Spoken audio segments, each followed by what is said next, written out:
Oh, happy day. It's a glorious day in the neighborhood. In fact, look at this shot from this morning.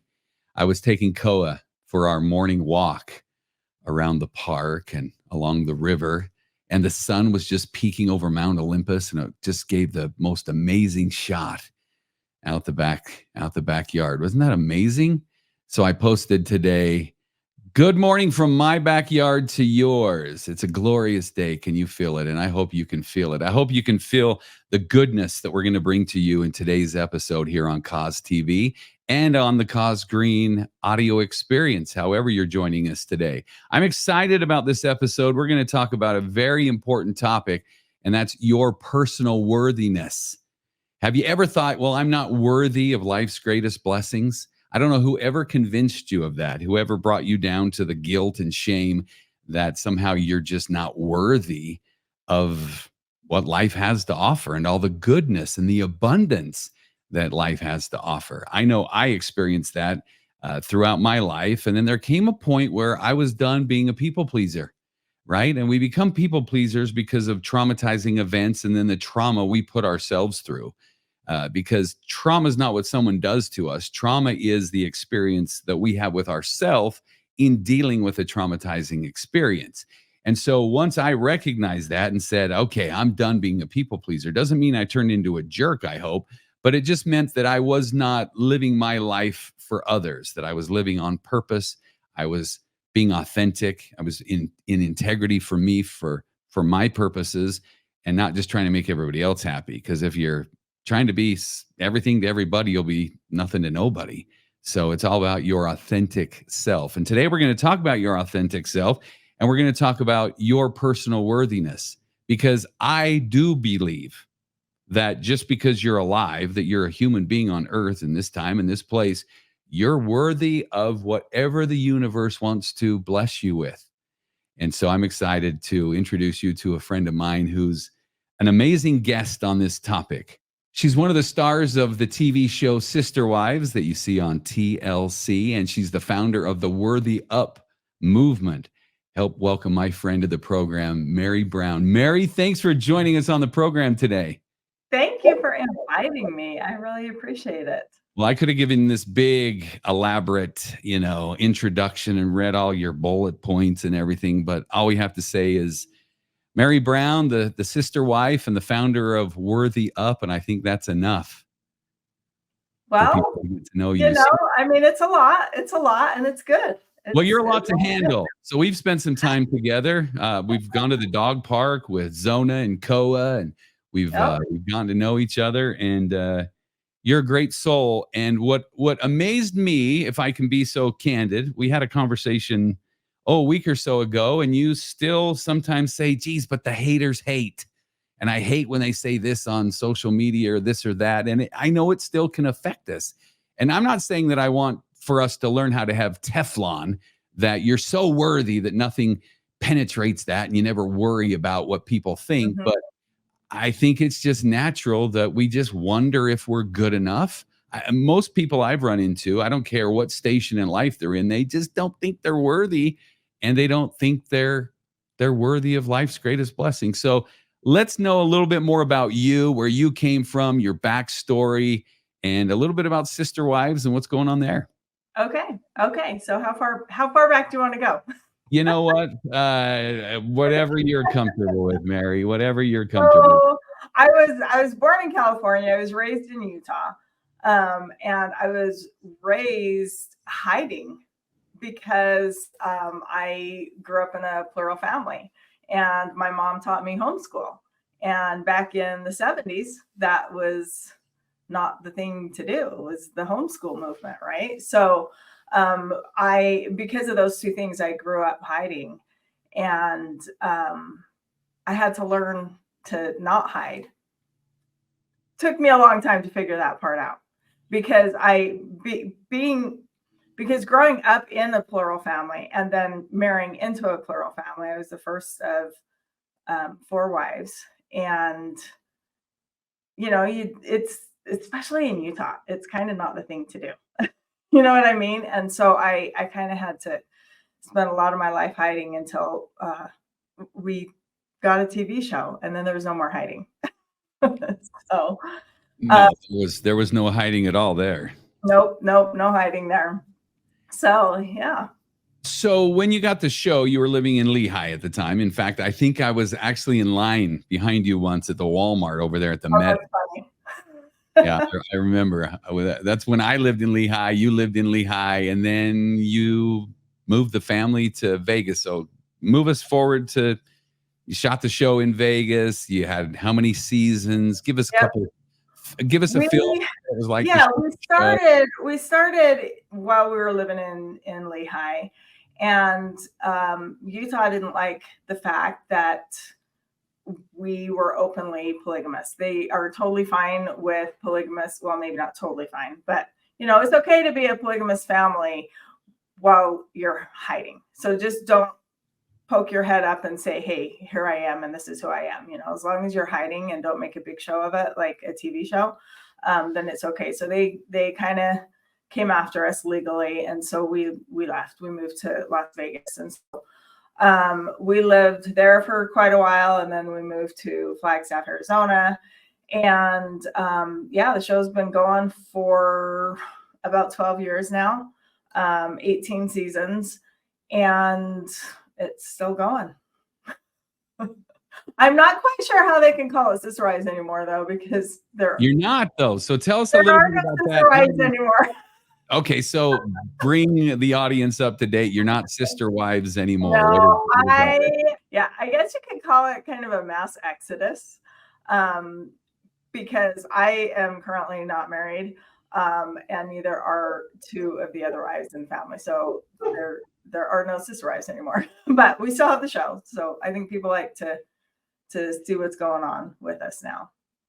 Do you mind telling us a little bit about how that just happened? I mean, it wasn't like you just woke up one day and said, I don't think I'll be married anymore. No, it was, I mean, I think like any marriage, it's just, a course of a lot of events through the years. I know for me personally, I actually lived basically solo for about 8 years, just because our mine and his relationship was just not in a place that we even lived as a married couple, right? So I've been living life basically solo, for a lot of years. But then it just came to the point that, he and I started having the hard conversations, and we're like, you know what, this just isn't working, and it's not going to move forward. I stuck around for a long time because I had the intention of holding to my promises and my vows, and let's figure this out. And I know that he's a different person than he was when we got married. I'm a different person than I was when I got married. And I had the hope that we could learn to know who each other were again, but that just wasn't in the cards for us. And so we decided to part ways about a year and a half ago. And you said it very well. You said it was a difficult conversation, and those are difficult conversations. And there may be viewers or listeners today that may need to have that difficult conversation. So, in your search for your own personal worthiness and being integrity with your authentic self, how'd you find the courage to do that? Okay, let's put it this way. I kind of started my own personal growth journey probably about maybe 15 years ago. It was actually after a miscarriage that I had. And I started going to therapy just for that, just to deal with that grief, right? And it just, when you go to therapy, especially if you've never been to therapy before, there's a lot of things that are uncovered. You know what I mean? So that kind of began my journey of like figuring out really who I was, why I react, why I act, certain ways in certain situations. And it just kind of became an understanding. And it just kind of really grew into, what I know now. I know who I am. I know what I want. I know I'm confident in what I have to offer the world. But it's definitely a process. It's not something that happens overnight.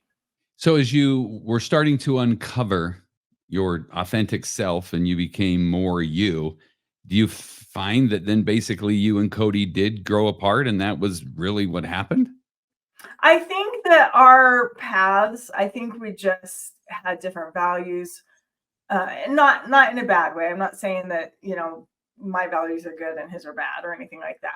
They're just different, and our paths really they just didn't align.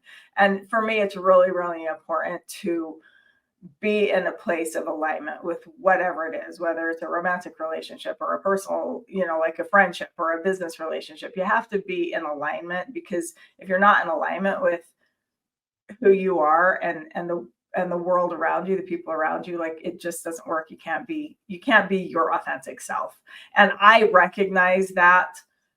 And it took me a while to really like pinpoint what it was, because I'd be like, why can I act this way in front of my best friend, and I acted this way in front of, when I'm around Cody or some of the members of the family or whatever, because I didn't feel like I could be my authentic self because we were not in alignment. And that's a great test. And that's a test for me, is how much do I laugh in this relationship? Because if I'm too serious in a relationship, then I know I'm not being me. Right. Yep. So I may be a little sarcastic. I may be hard to follow and understand a little bit. But if somebody can't laugh with me, I mean, that's the first test, is how much do you laugh together? And Yep. when we're with our best friend, we laugh until our gut hurts. And if we People don't laugh think like that, people think me and my best friend are drunk all the time because we laugh until our guts well, hurt. okay, let's be honest. I met Jen in the pre-show. Are you drunk Yeah. half the time? Or is it just that We're you get not. along We so do well? not drink. She always says that when she drinks, she falls asleep. She's like, I am not that person. And I'm not interested. I mean, I'll have a glass of wine on occasion, but like, I've never been drunk. Yeah, I'm like this, not drunk. I can't imagine me Right? drunk. Don't Oh, listen to right. that. Seriously. Yeah, absolutely. No, and I sense that because as I've gotten to know you a little bit as friends, I mean, we have meaningful conversations, right? Mhm. And whether you're in a romantic relationship, or I believe love is the answer, and we just need to learn how to love all people and then be Mhm. lovable to all people. Mhm. So I have no qualms to say I have lots of friends. That doesn't mean that they're romantic relationships, Yep. but you should still be able to have that same level of comfort, even with just a friend that you go to dinner with or walk the dogs with or whatever, where you're just your authentic self. You're not putting on a mask in Yep. another social situation. So whether I'm announcing baseball or rugby or hopefully some other sports soon, I'm not going to change who I am, because to our point, that's not the authentic you. And that's where the No, and integrity. people see through it. People see through it completely. Like, if you're not like, I've got a couple of people in my life. It's like, I know this part of you. I know this true part of you. Why are you trying to show otherwise? Like, you can see it, and I don't know if it's an insecurity thing or I what it think it is, is. but it's I, like, I think we wear social masks just to protect ourselves. I met a lot of people that I've thought are stuck up and just, very proud. And as I've been able to get behind the veneer, I realize they're just afraid yeah. that they act that way as a defense mechanism to protect their Yep. heart or to protect themselves. So I Yep. get it. And it doesn't take long to break through somebody's veneer anymore. Yeah. So Yeah. we, we True. we can do that. So you had that difficult conversation. Tell us what's happened since then. So you're divorced now and you're still doing the show. Just give us an update there. Yep, that's still happening. It's gonna come back for another season. I can't say exactly when, but it will. You can't So say. You'd like to, but you can't say. I can't say because I have no idea the exact date. Let's be Yeah, I real. understand. I understand how those seasons on TLC work. So when you were in the marriage, in the sister wives marriage, I mean, you got along with the other sister wives pretty well, didn't you? They Yeah, were your friends. through the years, I had better relationships with some, or even at times, it's just kind of it, relationships are like that. Sometimes it's better Sure. with one and not with another, or vice versa. Oh, so Or it was just life. it was life, basically. Weird, right? Crazy. Okay, look, so I obviously can't get along with one wife, so I don't know how Cody got along with four, I but you mean, learned to get along maybe with he each other. didn't, because now he has one. Right now. Yeah, well, I guess he started So with 4 maybe to get that's 1. I guess I started with 3 to get 1, and I'm still working on 1, so I don't know. Maybe 4 times the charm, who knows? Maybe he found maybe. some solution. There's hope for all of us. So in your marriage, were there times that you questioned whether you were enough? Oh, 100%. Talk to me 100%. about that. Tell us about that, So I would say, honestly, the biggest one would be the fact that I have one child. I have one amazing child. But my body just didn't perform that way. You know what I mean? And there was a lot, like, especially, in those early years. I was the first wife, but I had the third child, you know, like, and so it was just because my body was not working that way, and um, I did feel like that there was something wrong with me, that, why am I even worth being, a wife if I can't even be a mom, you know? And then after, it took 5 years to get my child. And then um, 12 years after that, when I did get pregnant again, which I ultimately, lost that baby too, or I ultimately lost that baby. But, that was a big one for me because, everybody around me, my sister wives, all, my sisters, my friends, you're supposed to have kids. This is what you're supposed to do. And I wanted to have kids. I planned on having 8 kids. so your whole identity as a sister wife, especially in a plural marriage, is all about multiplying and adding to Well, the kind of in the Mormon culture, and our polygamous culture is like a subset of that, I guess you could say. Maybe some people wouldn't say that. I don't know. Anyway, but it's very similar to the Mormon culture in that, yeah, you want to have kids. I wanted to have kids. Like, and it for me, it wasn't because I was required to because of my religion. But it was something like my mom had 7 kids, and Cody's mom had 10. It was just a thing. We came from big families and I wanted to have 8. I thought that was a perfect number. So, but that didn't happen. And so it made me feel like, what's wrong with me? Like, why is my body not working?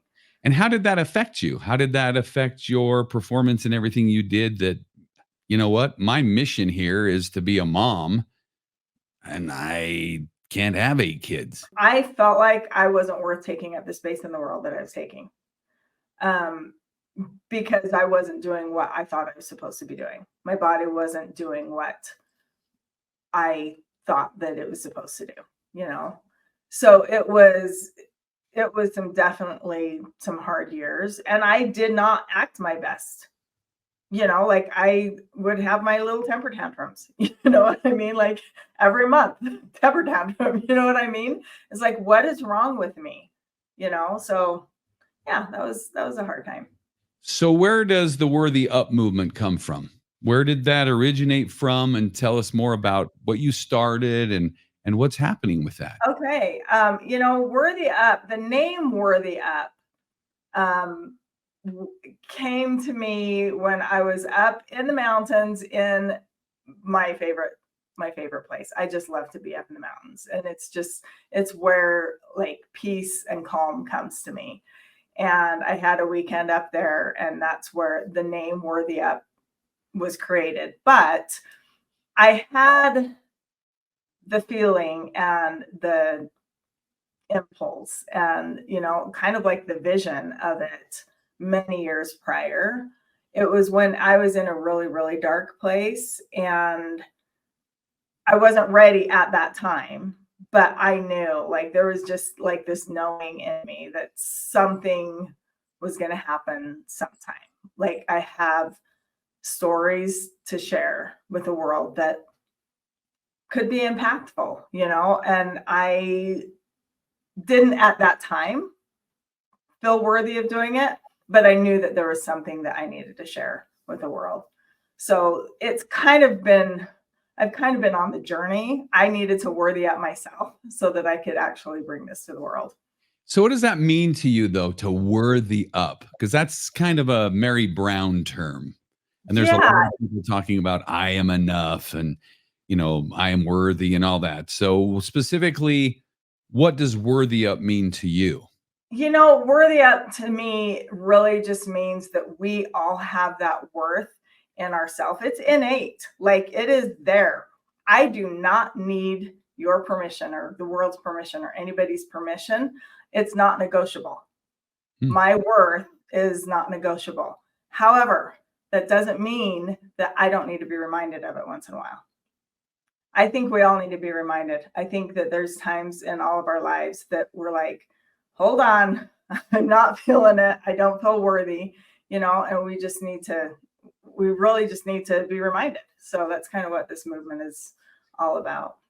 And what is it specifically? What are you doing? What are you doing to help people worthy up? Oh, okay. So we have events, we have activities, we get on calls every week, and we just talk about different subjects. So the three words that go along with Worthy Up is insight, inspiration, and impact.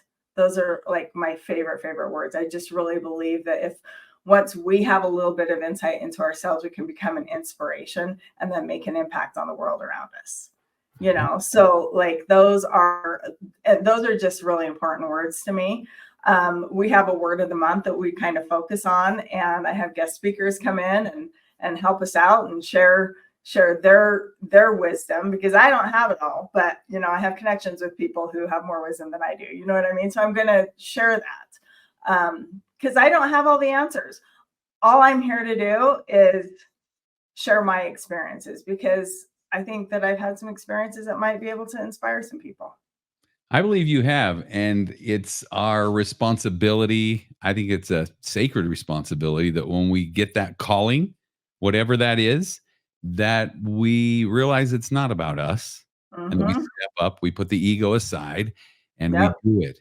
So we've talked about this before. There are times even Meri Brown struggles with the personal worthiness. You get a Yep. comment from a hater or something. Talk about how it affects you, that it's just the real world. Haters will hate, and sometimes it gets through the Teflon.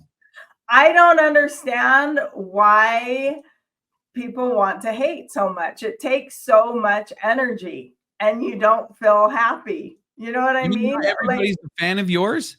Do you mean on social media people hate on no, you? Of all no, people to they're do it? not. What do No, they they're hate not. about? I have a couple of haters in the world. It's fine. We all do.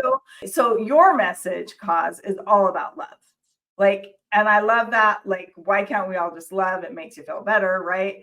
I saw a quote or somebody say something one time about, well, if you can hate anybody that you want to, that you don't know, I can love anybody that I don't know. You know what I mean? Like, and it takes a lot less energy and it makes you feel more peaceful inside. So I don't understand why people wouldn't just be nice, but that's just me.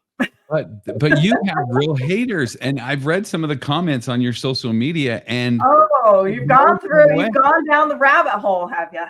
Well, I've looked at it and I'm like, how could someone actually say that? Obviously, they don't know you. But then the second part of that, I think, and it's what we suffer from in this nation, why we're so divided. It's so easy to hide behind your screen Yeah. and spread the vitriol. Yeah. It's easy to say things to somebody behind a screen that you would never say to their face. Yeah. So how do Yeah. you deal with it? What do you do to get yourself out of the funk? I often will just take a whole break from social media and just not look at it. I have people, my friends, my people in my world that are always just saying, listen, don't even pay attention to it. And it's hard not to pay attention to it because I want to know. I like feedback, And here's the thing. If there's something that somebody says that stings just a little bit, not in a they're just being mean, but it's like, is there some truth to it? So I feel like feedback is good when they're saying something that maybe stings a little bit, and I'm like, maybe there's some truth to that. I should work on that.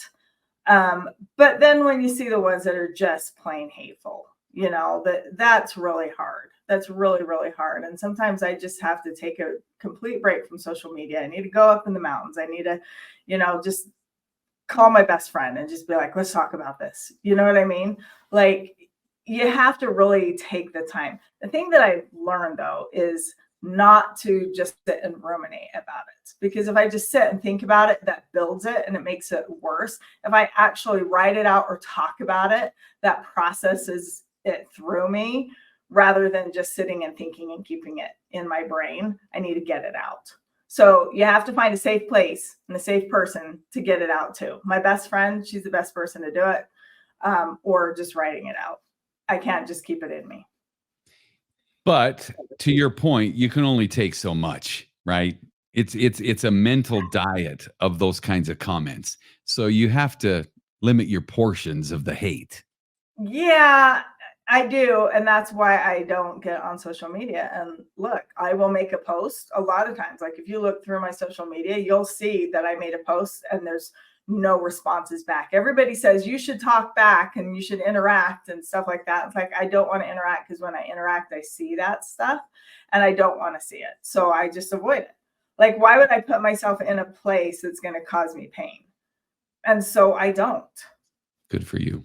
Good for you. Because like we were talking about, let the haters hate, right? Yeah. I think the stronger our brands become, people will polarize. They either love you or they hate you. And as much as some people love you, other people will hate you and say, who are you to share this kind of opinion? I'll bet you got that. Who are you to lead a movement about personal worthiness? 100%. I get that a lot. It's like, what, like, and the biggest comment about that is you stayed in a marriage where you felt like you were worthless. And why should you tell me how to live? Or it's like, I'm not telling you how to live, but I will tell you there's a lot of things that I learned while staying in that marriage. I was worthy of staying in that marriage because that's what I chose to do. And there were things that I learned through the process. You know, I will tell you, I 100% have no doubt and any question of my decision to leave. Had I left prior to that, and had I not learned some of the things that I learned through the process, I may have always questioned myself, you know, and I'm very at peace with how long it took me, you know, and it's like nobody else gets to say how long I can stay in a marriage. Nobody else gets to say how long I should grieve. You know what I mean? That's all a personal thing. Well, and I think God customizes the curriculum for every one of us or the Mm-hmm. universe or whatever you believe in, right? We're here to just learn. A lot of people say, well, life is a test. I don't believe life's a test. I think we come here, it's just one of the classrooms that we go through in our existence. And so we're here for a while. And let's look at it more as, geez, it's a brief little vacation that we're on Earth. So we might as well have fun and enjoy it. But every person who comes into our life is a teacher. And for good or bad, right? There's either a lesson or a blessing, so to speak. And if we embrace that and just realize, look, people come into our life for a reason, season, or a lifetime. And it may just be for a reason to learn a lesson, maybe for a season in time to get us through something or to hold their hand through something. Or somebody like you, we'll be friends forever because there's no expectation that something's supposed to happen. You're just going to be friends for a lifetime, right? But I think a lot of people have a motive for getting into friendships or relationships and those kinds of things. And when they're not satisfied that they've reaped that reward, they hijack it, sabotage it, get out, whatever. Mm-hmm. But we're here just to learn from each other. And that's why I think, to your point that you just said, if you can hate anyone, you can also love anyone. Mm-hmm. So what are you hearing from other people in your Worthy Up group that they're struggling with in this day and age? What are some of the things that they're going through that they've questioned their worthiness? You know, there's a lot of like imposter syndrome. That one is a big thing. It's imposter syndrome. Am I faking this? Am I going to be found out? You know what I mean? And I will tell you, there's been times that I'm like, is this imposter syndrome? No, I know that I have value and I have worth and I can, you know, create this movement. If people want to jump on the bandwagon of Worthy Up, you know, they can if they want to, because I have something to share and I have something to offer, right? And every person that I get involved with, whether it's they join the movement, they sign up for the subscription or whatever, and they join the calls, or people that I have come on and teach and talk with us, like there's something that I can learn from every one of us or every one of them. And some of the things that I'm seeing are like the imposter syndrome, or people just feeling like, oh, I haven't done what I thought that I was going to do at this stage in my life. Life has just not turned out the way they planned, right? Go figure, right? Like, So they're disappointed because of their expectations. So, yeah. I mean, how much of that is there that because of social media, we see the way all of our friends live, and gosh dang it, I didn't go spend Christmas in Dubai, and we Mhm, didn't get a new car, and geez, we didn't build a new cabin. I must be worthless. I must be mhm. doing something wrong because how come I don't have the abundance other people have? One, we have to recognize 90% of that shiz is It's fake, show. right? Yep.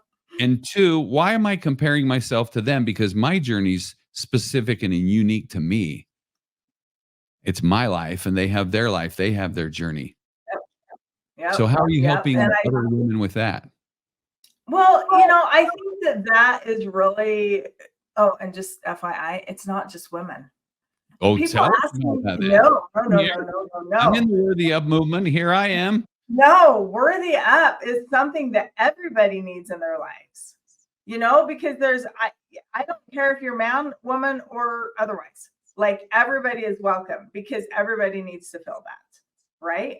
Like, it just is. Not everybody is really embracing that worth and that value that they have in themselves because of whether it's social media, or whether it's just however it was that they were raised, and whatever was stuck in their brain, that that they're not worthy of something. They're not worthy of the job. They're not worthy of the spouse, or they're not worthy of being a wife because I couldn't produce many children. You know what I mean? Like, everybody has it to some degree, and I think it's a constant, it's something that you have to always work on. I've been blown away by just the sheer number of people who, when they've been vulnerable, have expressed to me Mhm. they don't think they're enough. I don't care if they're a religious leader, Mhm. high stations in big corporations. I know some people in the top 50 or the Fortune 50 company that I was in, people at the highest level of a Fortune 50 company had the Mhm. imposter syndrome, just waiting for the day they got found out. Yep. Yep. And people in nonprofits and people over here and there. And when you finally get through the veneer, they're just like, that's the common denominator. And when Yep. we realize that that's the common denominator as people, I think if we just recognize that and help bring people up in love and worthiness and respect and kindness, Mhm. we really can make the third of your three words an impact in the world. Yep. Yep. I think that we all have that in us so much, and it's about like getting to where, like, it doesn't affect us, that the haters talking to us and talking trash to us, it doesn't affect us, and we can really just, like, tune into our own true self and who we are, and there's moments that I feel like that. There's moments it's like, I don't care what you say, and not in a rude way. I'm not going to be a jerk about it, but like, I don't care what you say because it doesn't have an effect on me. But there are times that it does have an effect on me. Why are there times that it has an effect? How so? I I think it really just depends on whatever it is that I'm going on in my life. I think everybody has an up and down. Life is a roller coaster. You know what I mean? And so there's moments that we feel better or stronger or more worthy. And then there's times that we're just feeling in a little bit of a funk and we're just not feeling it. You know what I mean? And so I think it really, for me anyway, it has a lot to do with that. I think So did everyone. you consciously make efforts to change that programming? Because yours comes from you growing up in a plural marriage and you hid, like you said in the introduction, right? So Mhm. you had this programming that I gotta hide. I can't be seen. I can't be heard Yeah. because that's when the authorities will get alerted to this Yeah. lifestyle and then I'm gonna get in trouble. So you learned to be small. You learned that programming. What did Yes. you do to change the Yeah, program? and it wasn't anything that was, like, purposeful on my parents' part or anything like that, or even anything purposeful on, you know, Cody's or any of my sister wives. It's just what we did. You know, we just had to play small. And when you play small, you don't bless the world with who you are here to be. You know what I mean? And it's still a process for me. There are times when I will just stay in my house. I don't want to go out. Like I went through a couple of years where I I call it self-diagnosed agoraphobia. You know what agoraphobia is? When you don't want to go out out, you know, like No, I don't know what that is. I've never experienced that. I'm just kidding. I people would be surprised that I recharge my batteries from being an introvert too. I mean, I like my alone time. I don't have to be out in the public. I do it enough. I don't need to be out, but right. But no, like I literally, like it scared me. I would have panic attacks.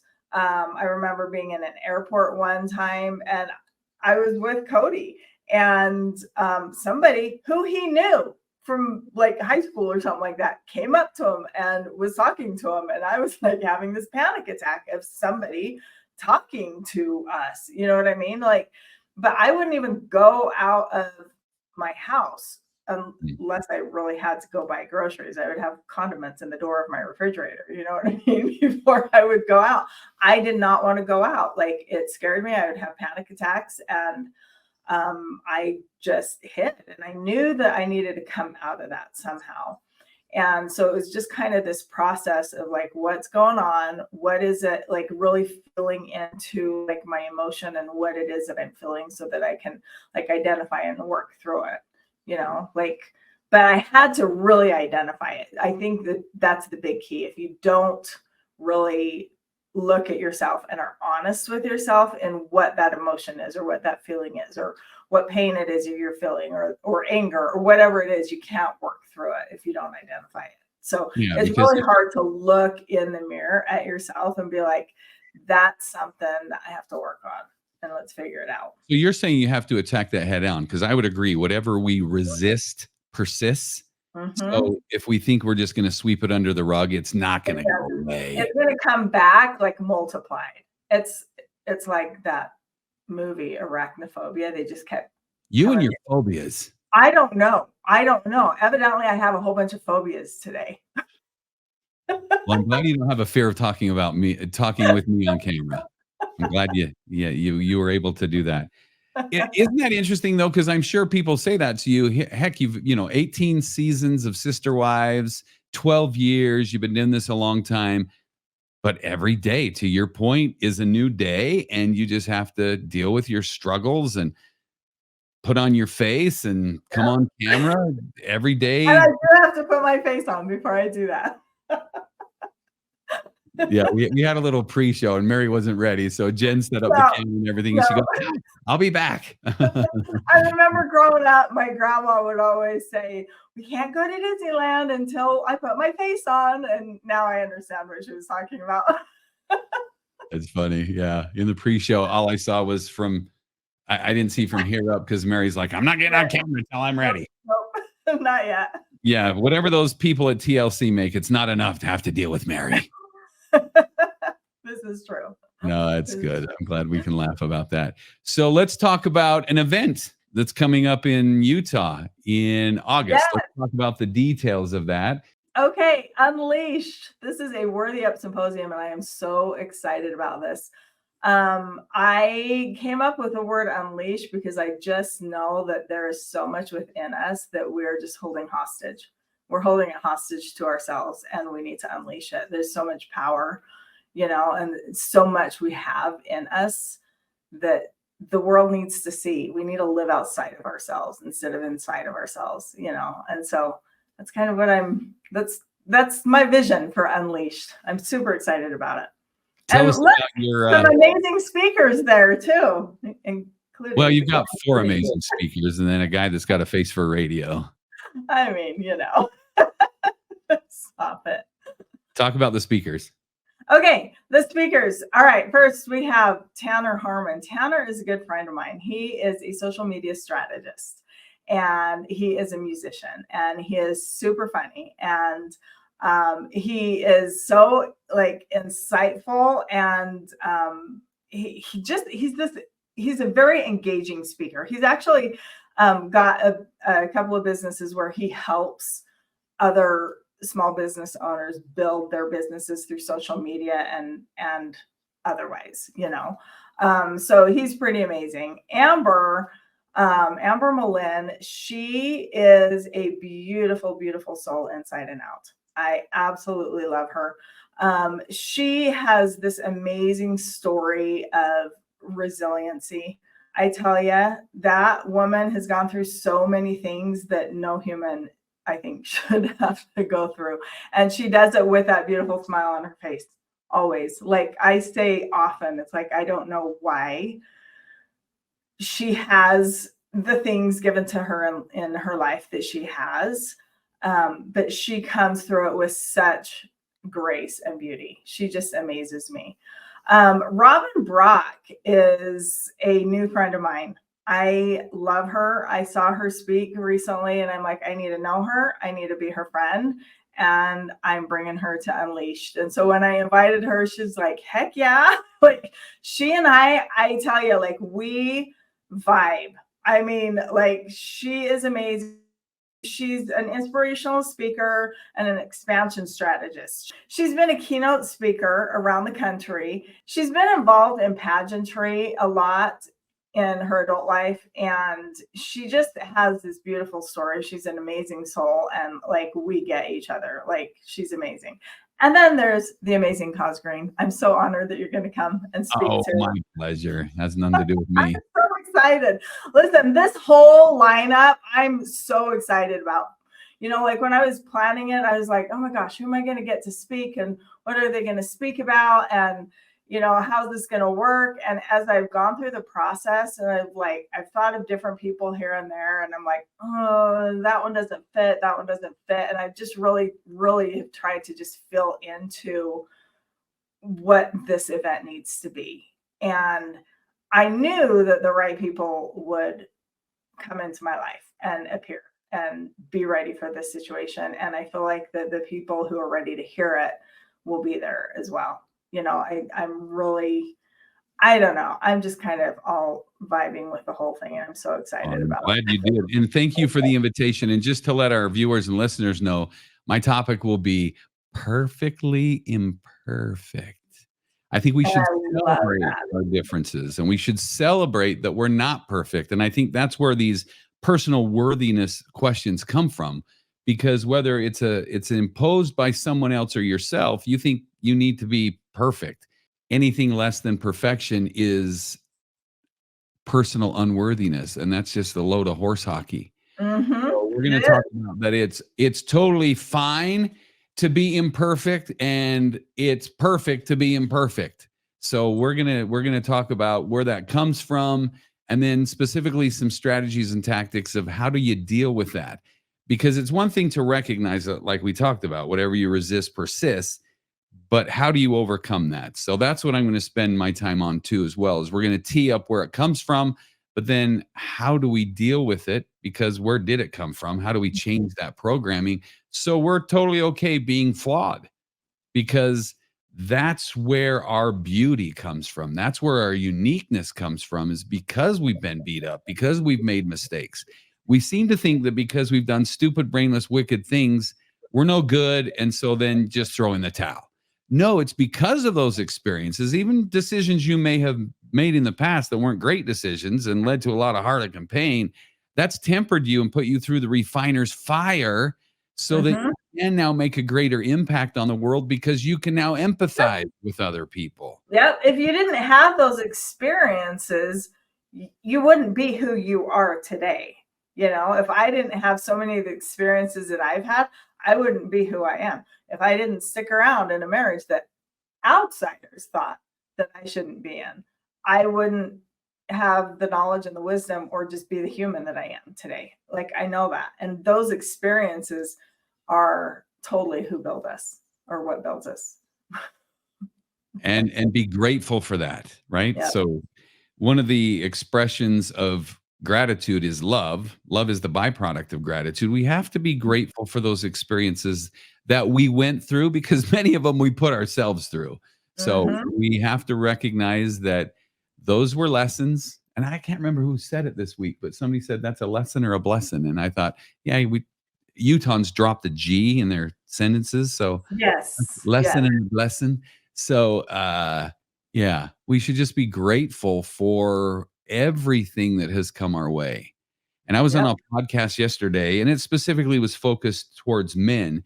And we talked about just you have to go into the burning building sometimes to save yourself Mhm. because that's where the refiner's fire is. And most people, because of fear, they never run into the burning building, which is what needs to happen to be fixed Yep. to get to the other side because of Yep. fear they don't go there. But it's like the phoenix rising out of the ashes. It comes from the fire, it comes from the pain, it comes from the hard things. And I think this generation is soft. I do. I think social media has turned people into soft people. We look at the greatest generation who went to World War II and fought and went through hard things. You had young men who were 16 who lied about their age so they could go to war and storm the beaches of Normandy. I Yep. wonder if that would happen today. We're Yep. soft because we're not doing hard things.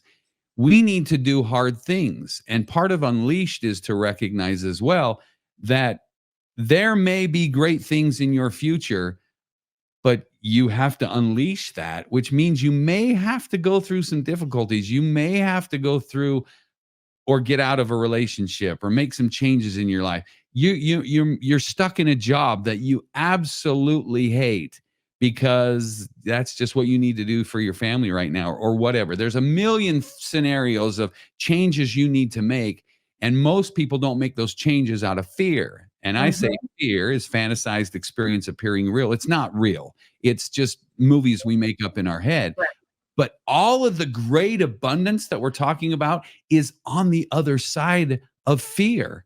And it's on the other side of that burning building that we have to race through, go through the refiner's fire to get to the other side. So, how do you help people get this courage to move forward when life just seems rough? I feel like all I can do is share my experiences, and encourage them. I think the biggest thing that people don't have right now is encouragement because there's so much judgment. We don't encourage people. We don't cheer them on. Like when was the last time you were okay, well not you because you are everybody's cheerleader, but you know what I mean? Like when do you really cheer people on? Most of the time, it feels like anymore is people are trying to get ahead by stepping on other people.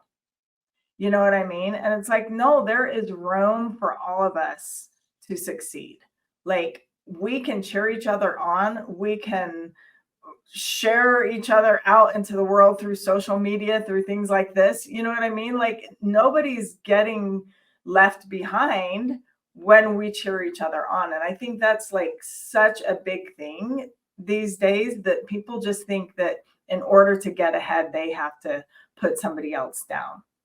And you And don't that is have. so true. If we have the abundance mentality, there's plenty to go around. Mhm. Right? And the more that I help you get, the more that there is, and I Yep. totally agree with that, and most Yep. people live with the scarcity mentality of, "If you get yours, I won't get mine." Yep. As good old Zig used to say, "It's amazing what you can get out of life if you just help enough other people get what they Yep. want first." 100%. 100%.